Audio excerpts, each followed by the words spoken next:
William Miller was a clinical psychologist at the University of New Mexico. He'd spent his entire career studying addiction and behavior change. He co-developed a framework called motivational interviewing, one of the most effective techniques for helping people alter their habits. But Miller kept encountering something that didn't fit any of his models. People who'd been stuck for years. Alcoholics, drug addicts, people trapped in deep destructive depressions who suddenly, inexplicably transformed overnight. Not gradually, not through therapy, but all at once. He started collecting these stories, and when he put out a call in the local newspaper asking for people to share their experiences of sudden personal transformation, he was overwhelmed by the response. Miller identified two types of quantum changes. The first he called the insightful type, a sudden, profound realization about something you already knew but hadn't really truly faced, like finally seeing with complete clarity what your life would become if you didn't change. The second type he called the mystical, experiences that people struggle to explain in any rational terms. Visions, sensations of present, moments of inexplicable certainty that seem to come from outside themselves. Both types shared certain features. They were vivid, people remembered them in extraordinary detail years later, the way you remember where you were when something catastrophic happened. They often came unbidden, without warning, sometimes at the most mundane moments, and they were permanent. So what was actually happening? First, there was almost always a period of mounting pressure before the change. Miller compared it to an earthquake. The pressure of the tectonic plates accumulates slowly, invisibly along a fault line for years, and nothing seems to be happening. And then, in a single moment, everything moves at once. Second, there was typically a moment of surrender. Not giving up, but something more like letting go. Miller found this pattern repeatedly. Quantum change often came at the moment, not when people fought for it the most, but paradoxically when people stopped fighting, stopped trying to control, stopped clinging to who they believed themselves to be. And third, and this is crucial, the change wasn't primarily about behavior. It was about values. When Miller asked people what had changed, they didn't talk about habits or routines. They talked about what mattered to them, that their entire hierarchy of values had suddenly reshuffled itself. Things that once seemed important, like status or money or pleasure, dropped away, and things that had seemed abstract, like connection or meaning or integrity, suddenly moved to the center of their life. And it wasn't that people decided to prioritize these things differently. It was that different things had become self-evidently important in a way that they hadn't been before. When you try to change a behavior through willpower, you're swimming upstream against your own values. But when your values reorganize, the behaviors will flow naturally. Miller believed that this was why gradual approaches so often fail. They try to change behavior without changing the underlying value structure. So the question is, can you create the conditions for this kind of shift deliberately? Can you engineer your own quantum change? And if so, how? When you were a child, you had one overriding goal: survival. And survival for a human child means one thing: staying connected to your caregivers. If your parents withdrew their love, you would die. So you learned very quickly what got you love and what got you punished. You learned which emotions were acceptable and which needed to be hidden. You learned what your family believed about the world, about success, about what kind of person was worthy of respect. And you absorbed all of this not as opinions, but as your base reality. This is how our identities form. It's not a conscious process. These beliefs about yourself are so deeply embedded underneath all of your thought processes that they are the operating system on which all of your other cognitive software runs. But here's where it gets really fucked up. Your identity doesn't just define who you are, it emotionally defends those definitions. So when someone presents information that contradicts your self-perception, you experience something remarkably similar to a physical threat.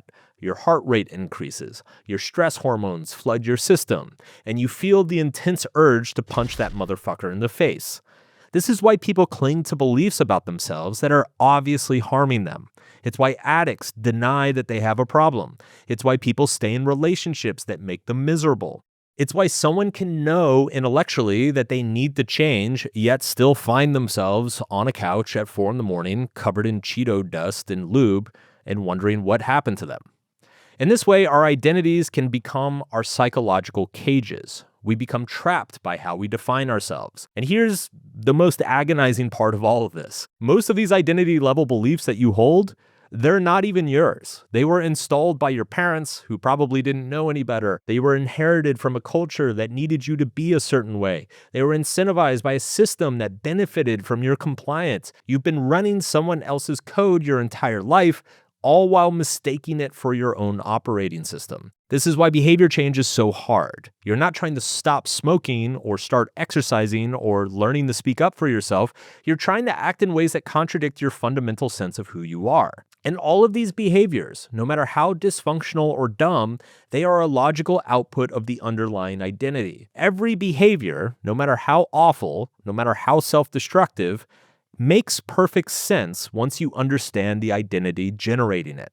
So how do you escape a cage that you can barely see, a cage that defends itself against examination? Most advice here would tell you to visualize the person you want to become, to imagine all of the amazing things about this new self and then step into that new identity. Look, I've tried all that shit. It doesn't really work. Instead, I think there has to be another approach. Let's call it the anti-vision of who you are. Now, I know we're talking about quick and sudden change, but if you want help changing the old-fashioned way, then check out the sponsor of this video, BetterHelp. BetterHelp makes therapy instant and accessible for everybody. Therapy is one of the most useful things that I've ever done in my life. Research consistently shows that it is one of the best and most effective interventions for a wide variety of problems. But despite that, surveys show that over 40% of the population wishes they had access to mental health services, but doesn't. BetterHelp tries to fix that. Now, signing up for BetterHelp is easy. You just fill out a simple questionnaire on their website and they will match you with a therapist in as little as a couple days. And if you don't like that therapist, you can switch therapists at any time without any extra cost if it's not the right fit. With over 7,000 reviews and a 4.3 rating on Trustpilot, BetterHelp has been doing this for over a decade, and in that time, they've worked out all of the kinks to make sure that your growth is top priority. So click the link in the description or go to betterhelp.com/markmanson and get 10% off your first month of therapy. Most advice about change starts with the same premise. Figure out what you want. Visualize your ideal life. Set some goals. Create a vision board. Burn some incense. Rub your spirit crystals on your vagina. And then imagine yourself succeeding. Now, this advice, I guess, isn't wrong technically, but it's weak. It's weak because human beings are not primarily motivated by pursuing the good. Instead, we're primarily motivated by avoiding pain. Psychologists call this loss aversion. We feel the sting of losing something far more intensely than we feel the satisfaction of gaining something equivalent. So we're going to leverage this and create something that I call an anti-vision. Positive visualization asks you to reach towards a future that feels abstract and distant, but an anti-vision asks you to stare directly at the future you're actually building with your current choices and to feel the full weight of their consequences. The anti-vision is a way of trying to psychologically hit bottom on purpose, not by destroying your life, but by forcing yourself to see the destruction that is already in progress. Without realizing it, I used this technique to successfully stop smoking nearly 20 years ago. See, I started smoking cigarettes in music school in my late teens because I was a musician and that was, I guess, the cool thing to do. I smoked all the way through my early 20s, but after about 5 or 6 years, I hated it. I hated the smell, the way other people saw me, the way it made me feel, and I tried to quit more times than I could count. I mean, every smoker is always trying to quit. I'd last a few days, maybe a week, and then I'd be back. I didn't know how to be myself without cigarettes. And I tried all the tricks. Visualizations, meditations, fucking audio hypnosis, goal setting, rewards, accountability, replacing it with another habit. None of it worked. And the more I tried, the more pissed I got. I got so pissed off, I just found myself eventually blaming everything wrong in my life on my smoking. Tired in the afternoon? Well, it's probably because I smoke. Girls stopped texting me back. It's probably because I smoke and my breath smells like shit. Broke at the end of the month? Well, I sat down and I calculated how much I spent on cigarettes, and guess what? It's a big reason why I was broke. Now, this wasn't entirely rational. Half of these things had nothing to do with smoking, but that wasn't really the point. The point was that I was building such a negative association with smoking that it was beginning to change my entire relationship with it. Every time I put a cigarette in my mouth, I felt a wave of something that was way beyond dissatisfaction or disappointment. It was starting to become visceral, like an anger, a disgust with myself, a kind of self-loathing, not just for the cigarette, but the version of myself that kept choosing to do this despite all of the contrary evidence. On March 4th, 2008, I woke up at about 3 in the morning in the middle of winter in Boston. There had been a blizzard the previous day, and it was absolutely freezing cold. I was freezing my balls off. And I remember I couldn't fall back to sleep, so I went to grab a cigarette and realized I was out. And without even thinking about it, as if like a robot on autopilot, I started to put on my clothes. And I just remember thinking, what the fuck am I doing? Yet, I trudged outside.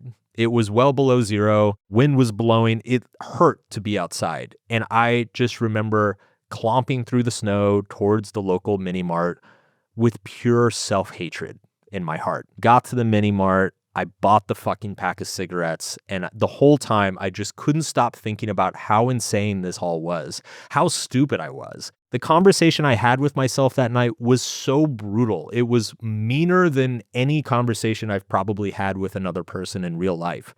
I was essentially just saying to myself, look at you. Look at you. Can you believe this? Dude, if you can't manage this part of your life, how are you going to manage anything else?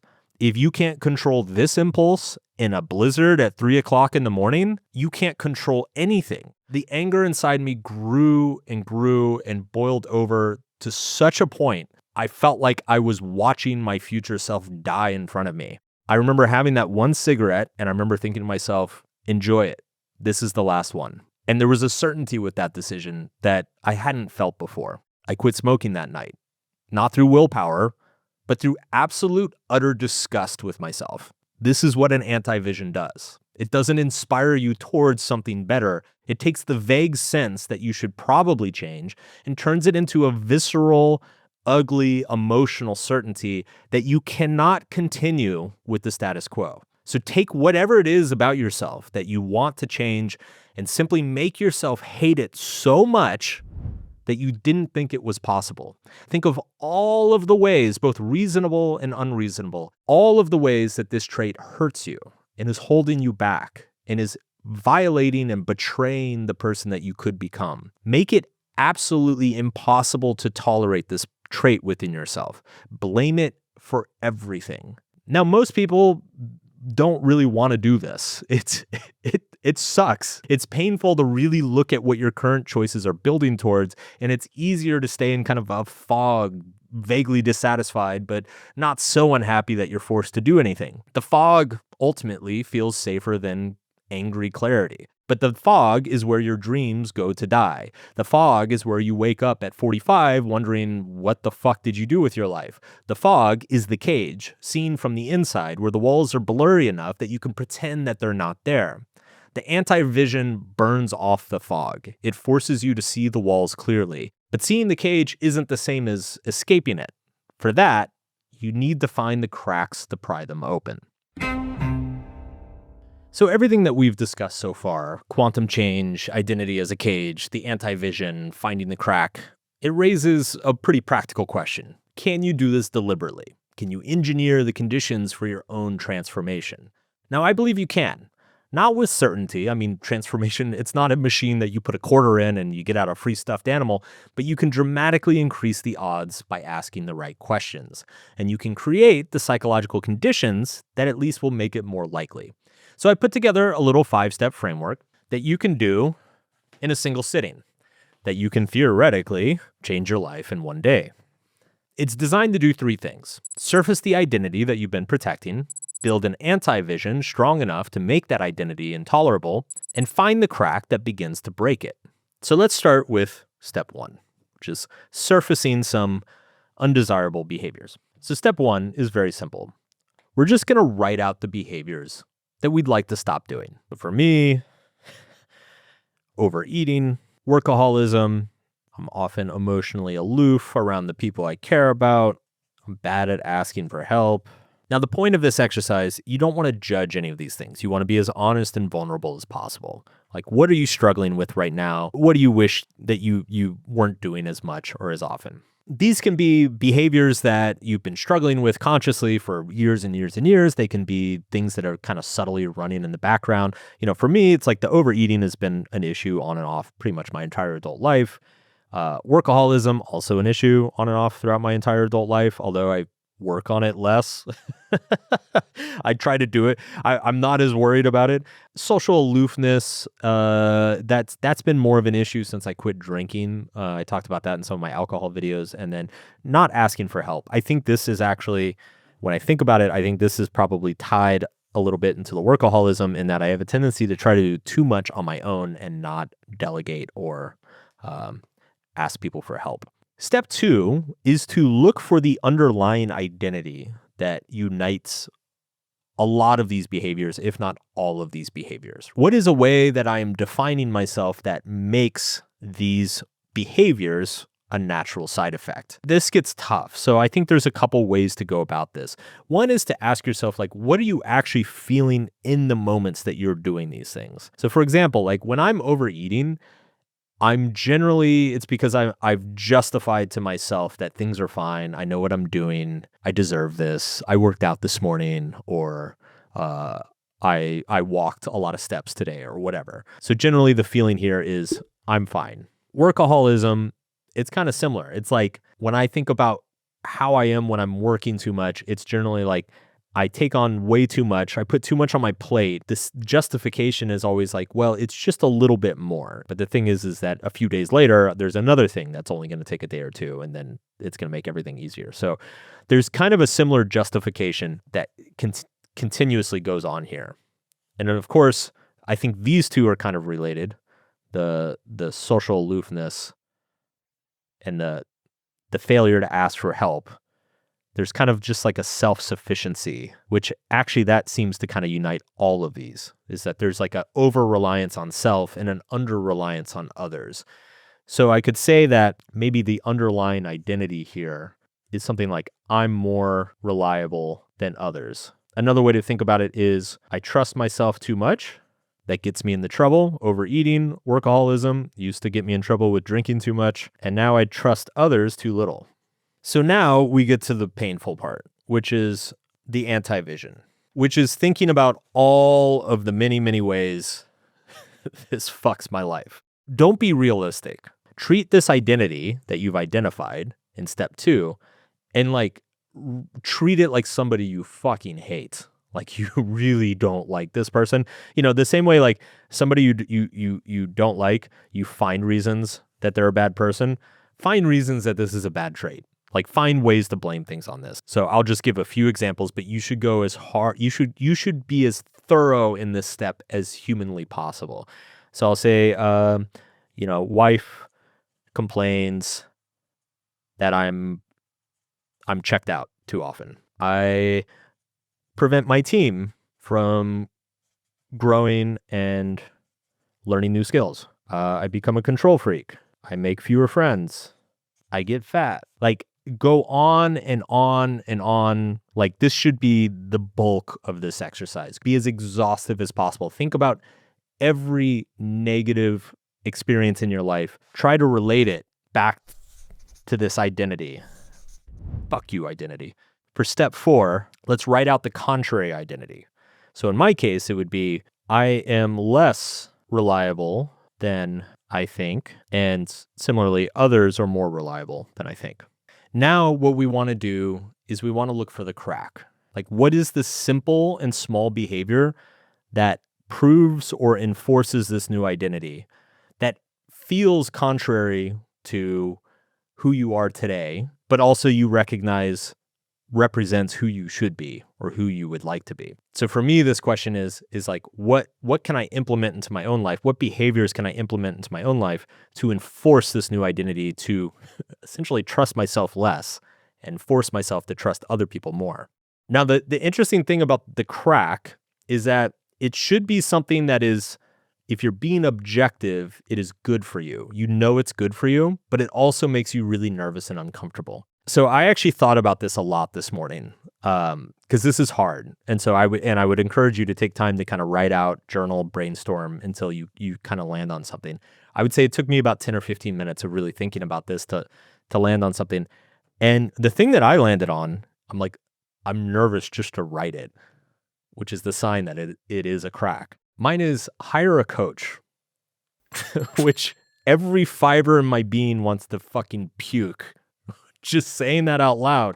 But it is there's incontrovertible evidence. I cannot trust myself as much as I think I can, and I don't trust other people to help me as much as I should. I have tendencies to take on too much myself, to overwork, to fail at some of my obligations, to be aloof and not connect with other people as much. The single thing that is probably good for all of those problems is finding some sort of coach to have a relationship with, who can keep me accountable, who can check my bullshit, who can help me delegate to others, trust others. And also just the fact that like hiring a coach itself is an act of humility. It is an act of recognizing that I don't have all the answers, that I am not as reliable as I think I am, and that I need to rely on somebody else. Yeah, this feels very uncomfortable. And I think the fact that it feels so uncomfortable and it solves all the issues that I wrote out is a good sign that it probably is the crack. And this is, I guess, just the last thing I want to leave you with. The protocol that I just walked you through, it's not necessarily the end of anything. It's actually the beginning. See, if you've surfaced a new identity, then you need to go live that out with some clarity. You can't just sit at home and be like, okay, I'm a new person now. So I guess that's my little project to do and let you guys know how it goes. I'm actually very curious. Like, if you do feel like this exercise precipitates a pretty significant change in your life, I'd love to hear about it. This video has been very much a result of my own curiosity. Like I said, there's not a whole lot of research on quantum change. There's a lot of bad self-help marketing and advice on it, but I don't really trust that. This is a little bit of a new territory, and I'm actually very curious to see how this works for people. So let me know how it goes. I'm gonna go hire a coach and try not to puke while doing it, and I will see you in the next video.